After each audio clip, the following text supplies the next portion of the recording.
मेरा नाम ललन कुमार हुआ। मैं बिहार राज्य के भागलपुर ज़िले के पीरपैंती विधानसभा से विधायक हूँ और मैं पेशे से इंजीनियर हूँ। और इंजीनियरिंग कॉलेज के दरमियान ही मुझे राजनीति में आने का ये लगा कि मुझे राजनीति में आना चाहिए। तो अपने स्टडी के दरमियान ही मैंने तय कर लिया था कि मुझे राजनीति में आना है और रही मैं राजनीति में।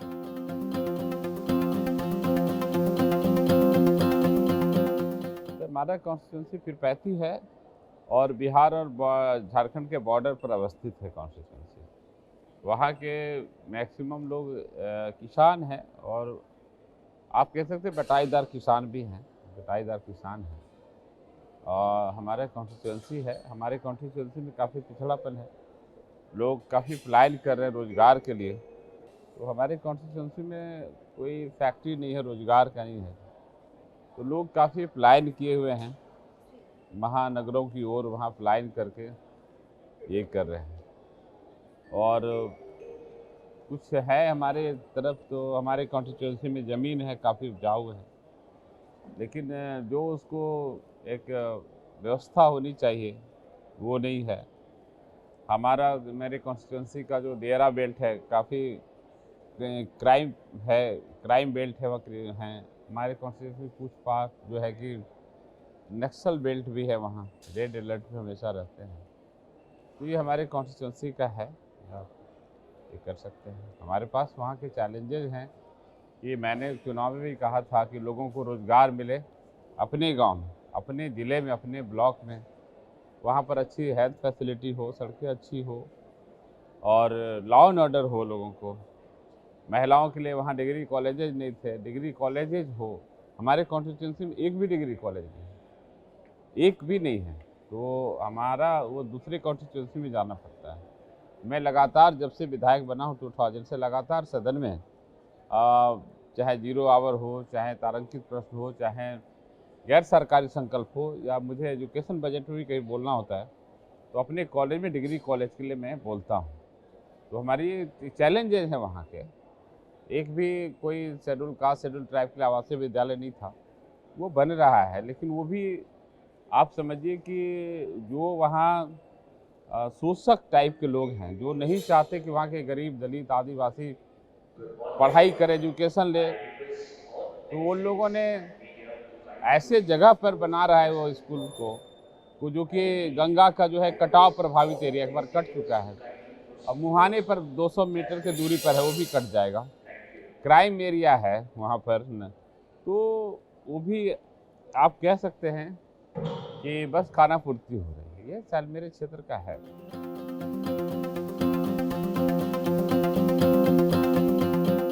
हम लोग यहाँ बैठे हैं और यहाँ जो सभी, ये तो सौभाग्य है कि पूरे देश से सभी MLAs, MLCs यहाँ आए हुए हैं। हम लोगों को एक कॉमन प्लेटफॉर्म मिला, नॉन पॉलिटिकल प्लेटफॉर्म मिला। देश के सामने जो शुरू से चुनौती थी, वो चुनौती ये है, यहाँ लोकतांत्रिक मूल्यों का स्थापना हो, माने डेमोक्रेसी टाइप की चीज़ यहाँ पर कुछ नहीं दिखती। जैसे आप देखेंगे कि यहाँ के लोगों के अंदर लोकतांत्रिक चेतना भी नहीं है। यह बड़े दुख की बात है। दुनिया का सबसे बिगेस्ट, वर्ल्ड्स बिगेस्ट डेमोक्रेसी है हमारे देश में, इंडिया डेमोक्रेटिक कंट्री है, लेकिन ये समझ नहीं है। दुनिया में डेमोक्रेसी कई तरह के हैं, जैसे कि अमेरिका हैज रिपब्लिकन डेमोक्रेसी है, इंग्लैंड, भूटान है the monarchy democracy, but India है पार्लियामेंट्री डेमोक्रेसी। एंड आप बड़े दुख के साथ कहना पड़ता है कि हमें स्कूल में, कॉलेजों में किताब डेमोक्रेसी का डिफिनेशन भी नहीं बताया जाता है। जैसे आप किसी से भी पूछेंगे अमूमन तो बताएंगे कि डेमोक्रेसी क्या है, the democracy by the people, for the people, of the people, but this is the incomplete definition of the democracy. Complete definition of the democracy, the democracy, the way of governance by the people, for the people, of the people, which brings the revolutionary change in social and economical status of the people without any bloodshed, that called democracy। हमारा democracy का जो लक्ष्य है, उद्देश्य है, वो constitution में बाबा साहब डॉक्टर बी आर अम्बेडकर ने कहा, वो है सोशल एंड इकोनॉमिकल डेवलपमेंट के लिए, और यहाँ ब्लड शेड का कोई गुंजाइश नहीं है। लेकिन आप देखेंगे कि यहाँ पर चुनाव में खून खराबा होना, तो ये आप देखेंगे कि यहाँ पर जो ब्लड शेड जो है बहुत डेमोक्रेसी बहुत आम बात हो गई, आप देखेंगे। और सबसे बड़ी बात जो डेमोक्रेसी में है कि डेमोक्रेसी के सराउंडिंग, डेमोक्रेसी का जो सोल है, डेमोक्रेसी का जो आत्मा है वो पीपल है, और यहाँ पीपल ही सब कुछ है।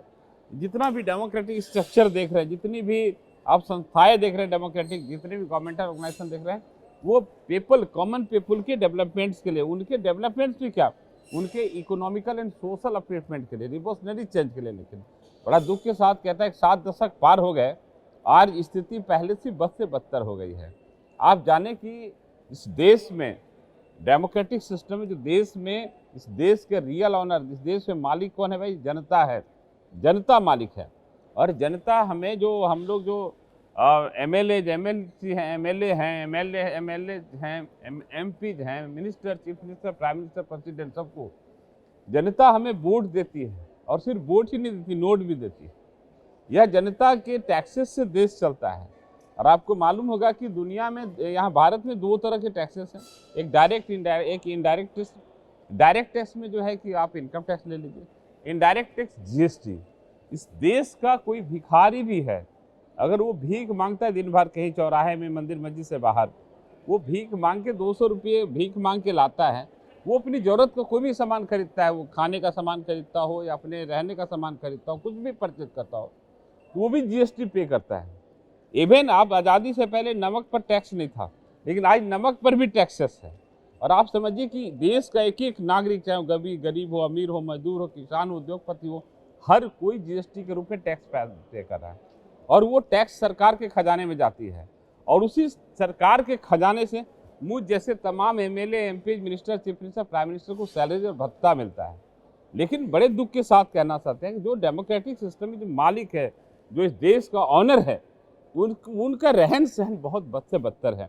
आप देखेंगे, एक रिपोर्ट आई है क्या, भारत का जो है एजुकेशन व्यवस्था, सरकारी गवर्नमेंट मैंने एजुकेशन सिस्टम, स्कूलों की स्थिति बहुत खराब है। दुनिया में सबसे घटिया पढ़ाई भारत के सरकारी स्कूलों में होता है। आप जान लीजिए, सबसे घटिया पढ़ाई। आज सबसे ज़्यादा गरीबी, हम गरीबी में नाइजीरिया के बराबर आ चुके हैं। अभी हैप्पीनेस इंडेक्स आया है, आप हैप्पीनेस इंडेक्स देखेंगे दुनिया के 136 देशों में, क्या हम 126 पर हैप्पीनेस इंडेक्स में बांग्लादेश, पाकिस्तान हमसे आगे चल रहा है। ये बहुत ही चिंता का विषय है। और आप, सबसे बड़ी दुख की बात है, जो डेमोक्रेसी में पीपल ही सब कुछ है, जनता के इर्द गिर्द सब कुछ है, जनता हमें वोट देती है, जनता हमें नोट देती है टैक्सेस के रूप में। लेकिन आज जनता, जो मोर देन 90% पीपल्स के बच्चे सरकारी स्कूलों में खिचड़ी चाट रहे हैं, कोई पढ़ाई वहाँ पर नहीं हो रही है, कोई पढ़ाई नहीं हो रही है। वो जो हैं सरकारी अस्पतालों में, सुविधाहीन अस्पतालों में दम तोड़ रहे हैं। हकीकत तो ये है कि आज भी देश की जनता अपने बच्चों को मच्छर से भी बचाने में सक्षम नहीं है। आप जाके ग्रामीण भारत को देखें जाकर के, आप मोर देन 90% पीपल्स हैं जो बिना मच्छरदानी के सोते हैं। उनके बच्चे तरह तरह की बीमारियों से ग्रसित रहते हैं, कुपोषण का शिकार रहते हैं, समय से पहले काल के गाल समा जाते हैं। ये हमें सोचना चाहिए कि हम किस तरह की व्यवस्था कर रहे हैं और क्या दे रहे हैं इस देश को। देश के सामने चैलेंजेज हैं, और हमको लगता है, मैं विधायक हूँ, लगातार सदन में उठा रहा हूँ वो विभिन्न माध्यमों से, कि सरकार को जल्द से जल्द ऐसी कोई व्यवस्था करनी चाहिए, कठोर कानून बनाना चाहिए कि जितने सरकारी वेतनभोगी हम लोग हैं, जिनका जो चाहे एमएलए हो, एमपी हो, minister, chief minister, prime minister, कोई भी हो, चाहे अधिकारी हो, चाहे चपरासी हो, आईपीएस हो कि कांस्टेबल हो, जितने सरकारी वेतनभोगी हैं, जिनका पेमेंट सरकार के ट्रेजरी से होता है, सरकार के खजाने से होता है, वो कानूनी रूप से बाध्य हो अपने बच्चों को सरकारी स्कूलों में पढ़ाने के लिए, वो कानूनी रूप से बाध्य हो अपना इलाज सरकारी में कराने के लिए, तभी जाकर के यहाँ पर सचमुच लोकतंत्र की स्थापना हो पाएगी। तभी हम इस देश के नागरिक के साथ, जो जनता मालिक के साथ हम न्याय कर सकेंगे। ये बहुत बड़ा चैलेंजेस है। बहुत लोग कहते हैं मैं सरकारी में क्यों जाऊँ।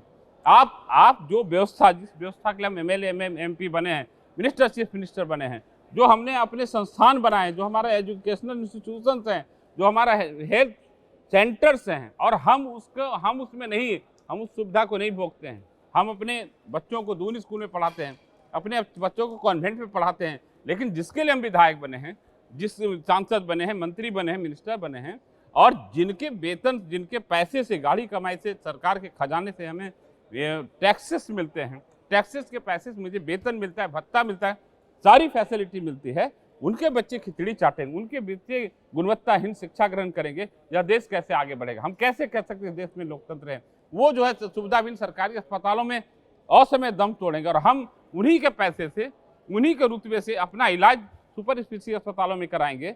और हम कैसे कह सकते हैं कि हम देश के लोगों के साथ जस्टिस कर रहे हैं? कैसे कह सकते हैं कि यहाँ पर हम लोकतंत्र के लिए हम काम करें? लोकतंत्र है, आज सबसे बड़ा चैलेंज ये है, ये लोगों को समझना चाहिए।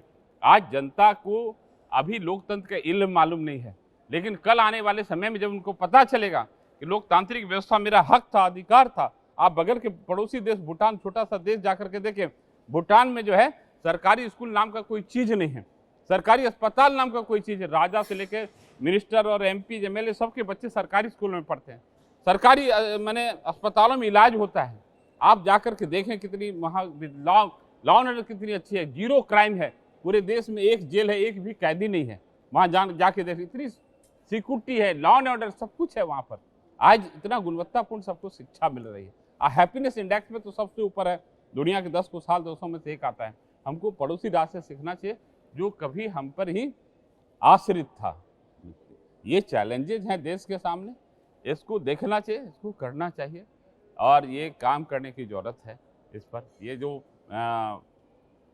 ये सारी विकृतियाँ हैं, और मैं आपको बता दूं कि आने वाले समय में जब जो आएंगे, जो बच्चे अभी खिचड़ी वाले स्कूल में हैं, जो सुविधा विहीन, जो गुणवत्ताहीन शिक्षा ले रहे हैं, कल को उनको जब बताया जाएगा कि इस देश के जो हुक्मरान हैं, इस देश के जो नेता लोग थे, वो जानबूझकर अपने बच्चों को आगे बढ़ाने के लिए तुम लोगों को अच्छी शिक्षा नहीं दे पाए और तुम्हारे अच्छा स्वास्थ्य व्यवस्था नहीं दे पाए, किसी के अकाल, किसी के भाई के, किसी के बाप की मृत्यु होती है, कोई पढ़ लिख नहीं पा रहा। एक तरह से आप समझिए आज भी लाखों द्रोणाचार्य हैं, करोड़ों एकलव्य का अंगूठा काटने के लिए खड़े हुए हैं, लाखों करोड़ों एकलव्य का अंगूठा काटा जा रहा है। आप कैसे कर सकते हैं कोई टैलेंटेड, जब तक उसको एक स्कूल, एक सिलेबस, एक ब्लैक बोर्ड, एक टीचर नहीं देंगे, आप कैसे कर सकते हैं आप उसके साथ जस्टिस कर रहे हैं? जब उन्हें पता चलेगा कि हमारे साथ अन्याय हुआ है, वो आने वाले समय में उनका लोकतंत्र का जो मंदिर है उससे विश्वास उठ जाएगा, उनका भारत के संविधान से विश्वास उठ जाएगा, ये डेमोक्रेटिक लोकतांत्रिक संरचना से विश्वास उठ जाएगा और वो हथियार उठा लेंगे और ये लोकतंत्र के सारे स्ट्रक्चर को ध्वस्त कर देंगे, विस्फोट कर देंगे। आने वाला समय बहुत ही घातक है। समय रहते चेतना चाहिए, हमको जस्टिस करना चाहिए, सबको common schooling, common health facility, common opportunity प्रदान करना चाहिए। चैलेंजेज है देश के सामने, देशवासियों के सामने, सरकार के सामने, विपक्ष के सामने, सबको है। जिस तरफ किसी का ध्यान नहीं है, कोई नहीं कर सकता।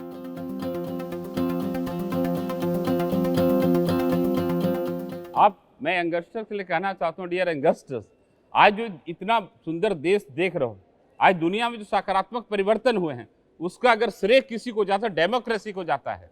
और आज अगर इतनी मिल्लतें हैं, इतना भाईचारा, हम लोग समाज थोड़ी नज़दीक आए हैं, अपनी वर्ण, जाति, वर्ण, धर्म को भूल करके आज एक टेबल पर बैठ के 4 जाति 4 धर्म के लोग खा रहे, कोई पूछने वाला नहीं किस जाति के हैं, सफर कर रहे हैं, काम कर रहे हैं।